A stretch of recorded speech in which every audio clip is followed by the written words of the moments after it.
Oui, Monsieur le Président, je vous remercie.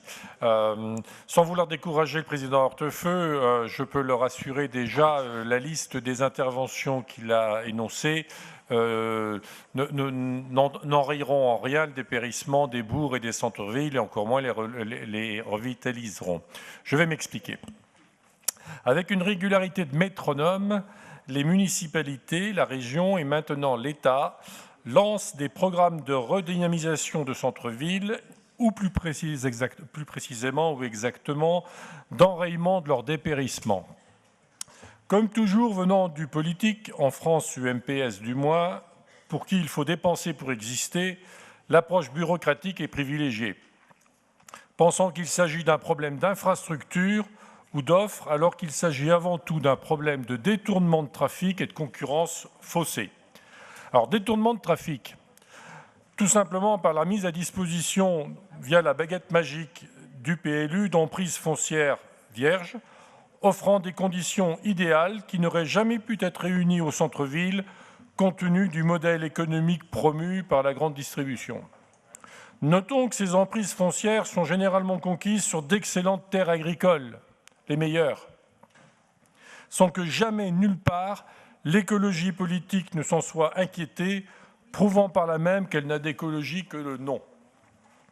Concurrence faussée par la concentration disproportionnée des moyens financiers, le déséquilibre outrageant du rapport de force producteur-distributeur et l'accès privilégié au moins-disant mondial, où le prix est le critère essentiel.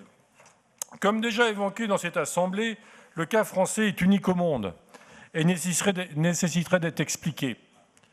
Les conséquences de ces choix, malheureusement toujours d'actualité, sont dramatiques.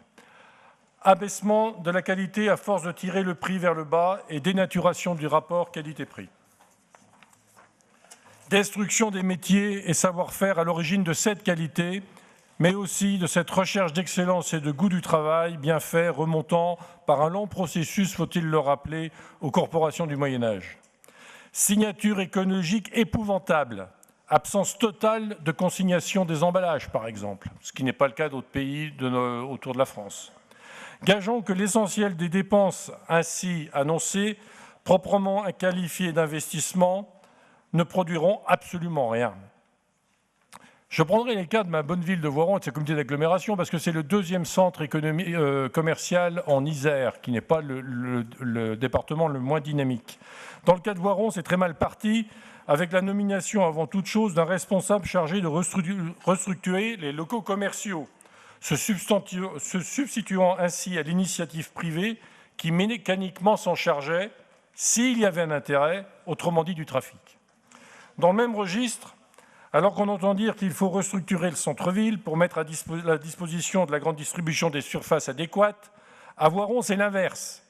Une grande surface spécialisée disposant de toutes les facilités pour fonctionner et sur les rangs pour se déplacer en périphérie dans les 51 000 m² complaisamment mis à disposition depuis quelques mois par la communauté d'agglomération. Seule une approche proactive que nous n'osons espérer pourrait permettre, dans certains cas et au cas par cas, des résultats positifs. Création de parkings en ouvrage de centre-ville, au plus près des magasins avec une tarification attractive, voire gratuite aux heures stratégiques, le samedi notamment. Aménagement d'un ou deux espaces d'animation en ville. Soutien financier résolu aux unions commerciales afin d'organiser systématiquement des animations de qualité au moins 3 fois par an, dont 3 semaines au moins en décembre. Création d'un site internet présentant l'offre locale, on en a parlé en commission. Monsieur le Président, posons le bon diagnostic et agissons en conséquence. Les questions que soulève ce rapport devraient dépasser une gestion de tiroir-caisse et être une composante intégrale de l'action économique de la région. À son niveau, la région peut peser sur les décisions et lancer un signal clair aux décideurs locaux sur la question notamment des zones commerciales de périphérie.